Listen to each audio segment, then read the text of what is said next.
All right, well, welcome back to the third installment of episode 12. We're about to hit lightning round. So last week we were talking about streaming media's list of top 100 video companies online. You noted that there was only one content company on there, and you made a joke, well maybe it wasn't a joke, that you were going to build out a top 100 content creator list.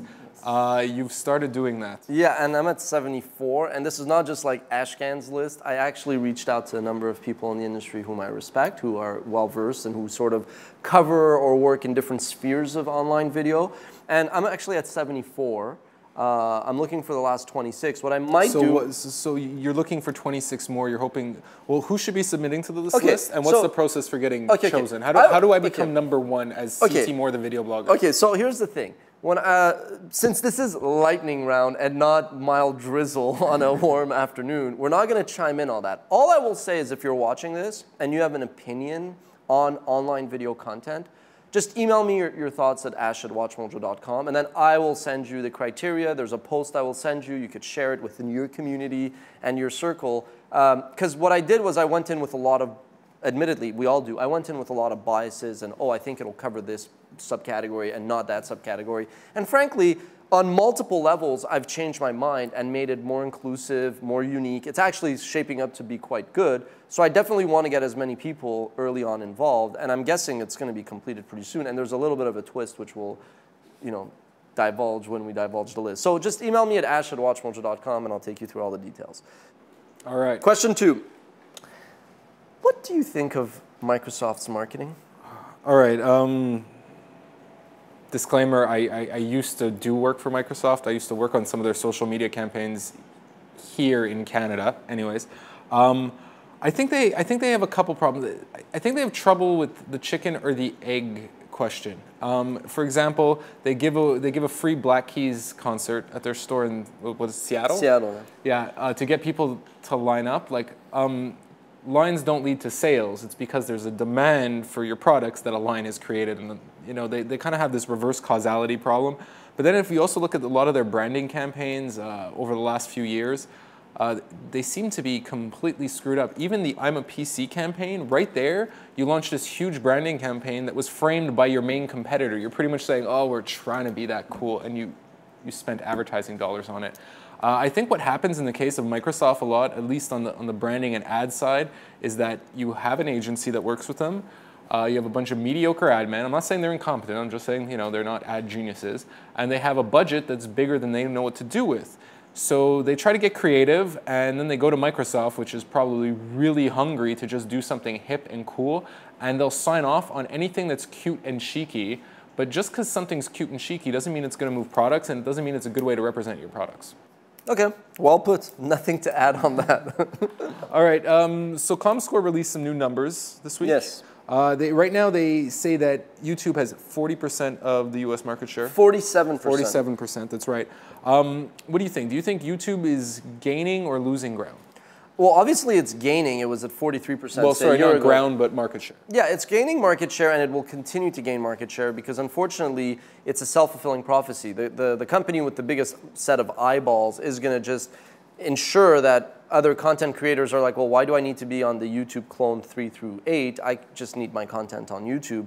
And the users are just going to keep going towards YouTube because that's where all the content is. However, that's really half the equation. What is really going to, I think, help YouTube take off in years to come is actually the shift towards over-the-top connected devices. Google TV, I don't even really know what Google TV is right now. That's why they're making the big rush towards maybe buying Hulu or doing some kind of deal and expanding. Once they really start to push all of that content into the living room and everywhere for that matter, then I think YouTube will even have more upside. And the last third dimension as to why YouTube will grow is, take us. We used to upload Flash FLV files, which were fairly compressed, low quality compared to higher resolution files. We are now not even just doing that, we're shooting in HD. So there's this evolution in terms of even the quality of the videos that are increasing at a torrid pace. And I think for all those reasons, over time, YouTube is going to be this massive, massive force in the marketplace. Fourth question. The iPod turns 10 this week. Do you think that the iPod, from a marketing perspective, not so much a product, but from a marketing perspective, especially considering that then the iPhone and the iPad came, although you could compare them to those, Is the iPod the most successful product ever when you think about it? How it totally changed the industry, changed the broader tech industry, changed Apple, et cetera, et cetera? I think it was huge for the same reasons that the Walkman was huge. You know, back in the 80s and the 90s, it was a big thing. Everyone had a Walkman or wanted a Walkman. It kind of, there were other portable cassette players and CD players, but the Walkman was the staple. So in that sense, yes, I think the iPod was huge both for, and one of the most successful products because of what it did for music portability, also for how it was a springboard for, you know, the iPhone and the iPad. It got them into developing this mobile hardware and technology.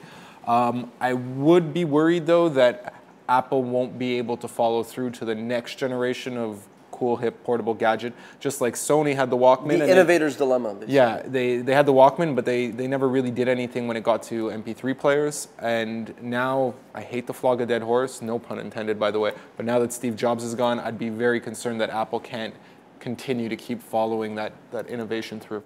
Okay, interesting. Email of the week? Email of the week comes from Jeanette from New York City.